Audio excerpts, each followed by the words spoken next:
with ADHD are often so misunderstood, even sometimes by the people that know and love them the most. And I think that sometimes we can even struggle to fully understand ourselves.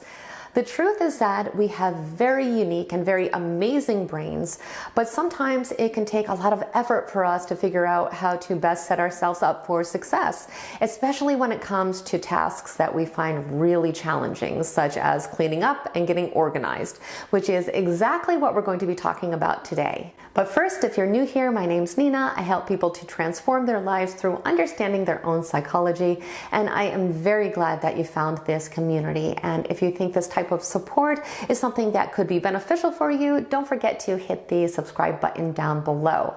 Now, when it comes to cleaning up and getting organized, no matter what your home looks like, and especially if it's a complete mess and completely disorganized, there are two things that I think people without ADHD would be very surprised to hear. The first is that this issue has nothing to do with being lazy.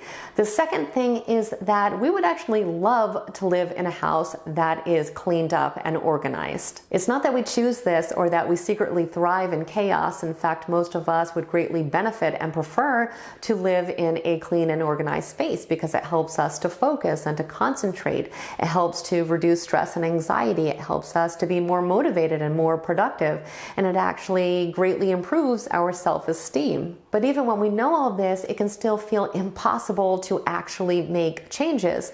I know I struggled for most of my life trying to force myself to get organized and then just continue to fail miserably over and over again. And I genuinely did not believe that this was something that I was ever going to be able to get under control. Now, despite this, and I think this is something that you can probably relate to, every once in a while I would get this huge burst of energy. I would get all this motivation and inspiration and get in there, and I would try to clean up everything and organize all these different areas of my house, and I would love it. It would look amazing for like 2 days. And then without fail, it would always go back to a complete disaster. No matter what I did, I just could not keep up with it. But then one day I had an epiphany. I realized that mentally I was really only giving myself two options: to either live in complete mess and chaos, or to try to painfully devote more time, effort, energy, and willpower than I actually had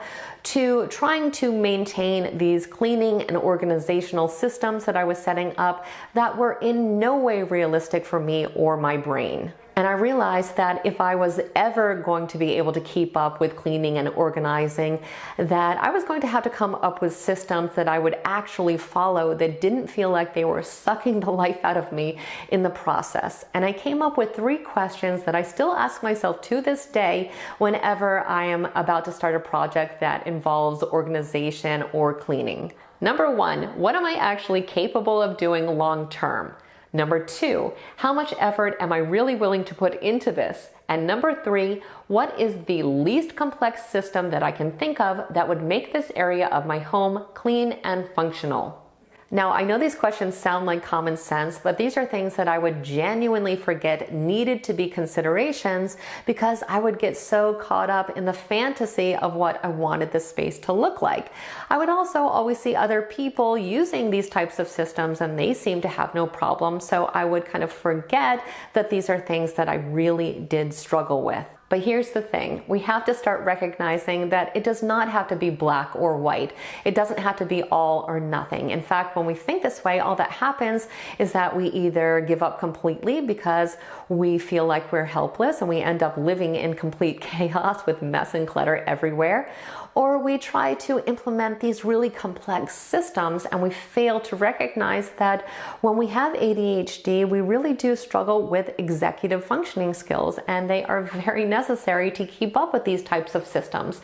And we end up feeling like a failure, or we think that we must be lazy because we can't keep up with these systems. And again, that is simply not the case. We also have to remember ahead of time that we are likely going to struggle with being consistent or trying to force ourselves to have enough willpower to carry out tasks that require us to do more than one step. So for example, something that happened to me was that I got really inspired watching this video of someone organizing their bathroom. It just looked so amazing, and I thought, well, that is exactly what I want my own bathroom to look like. So I spent 2 days trying to mimic this very intricate system where everything was subdivided into these little categories and containers, and everything kind of looked like a grocery store with all the labels and the products facing the same direction. And I was so happy with it. It looked so beautiful. But of course, again, within a week, my own bathroom looked like a complete disaster. It was more chaotic than ever before because I failed to have the self-awareness that this type of system was never going to work for me. I was never going to be able to maintain it. And unfortunately, when this type of thing happens repeatedly, as it did for me over and over and over again, we end up losing hope. We end up thinking that it's not even possible for us to clean up and get organized. So we lose interest in it because we think, well, it's a complete waste of time. I'm going to put all this effort in and it's just going to end up a mess again. So what is the point? But after I had this epiphany, I began asking myself the 3 questions before starting on any project. And this was the first time that I found that I could actually be successful at organizing. I now have systems that actually stay in place, and my house began to transform from being completely disorganized to extremely functional and also a lot more presentable. So what does this look like in practical terms? Well, going back to the bathroom, I realized that there is no way that I'm going to be able to keep my cabinets looking like they were stocked by a grocery store. But what I would be willing to do is to toss like items back into clear labeled bins when I'm done using them and stick them back on the shelf. That was the amount of effort that I was willing to put in every day. So I have a bin for hair stuff, makeup, medicine, dental stuff, very general categories. I don't have to think about it. I basically know where everything is, and everything is off the countertop. It may not look like Pinterest, but it is an organizational system that I know I can maintain. And basically, I think it looks pretty good. And this is what I did throughout my entire household. I used that same thought process. What am I actually willing to do? Please remember, however, that it's not necessarily about trying to mimic a system that someone else with ADHD finds helpful or useful. We have to find the system that really does work for us. Now, it can be beneficial to watch videos to get inspiration by seeing what has been helpful for other people. And I do have a full playlist about ADHD that I will link down below that could give you some inspiration and ideas. But again, keep in mind that we still may need to adjust some of these systems to make them best for us. Even people with ADHD have a lot of differences, so that is something that we do have to always keep in mind. And I also just want to drive home the point that something really is better than nothing. It doesn't have to be either or. It doesn't have to be that our house can either look like a complete pigsty or our best friend's aesthetic Pinterest board. There is a livable in between that we can actually maintain. And when we start to find these little sweet spots and we see ourselves being able to keep up with them, we start to develop a lot more self-trust, and we start to really build our self-esteem. We can see that the problem never really was that we're lazy or that we can't keep up with cleaning or organizing.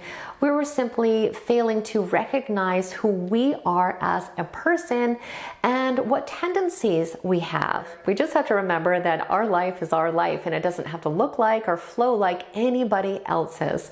And when we start to design a life and systems within it that actually work with us and for us, we don't have to feel like we're always fighting our brain to be able to stay on top of everything. And of course, the better we get to know ourselves, the easier this process becomes. So as always, I truly hope you found today's video to be helpful and insightful. And if you did, please like it, share it, and definitely become a subscriber if you aren't one already. I would absolutely love it if you stayed connected. I want to thank you so much for spending time with me today and for investing in yourself. And I hope the rest of your day is extraordinary.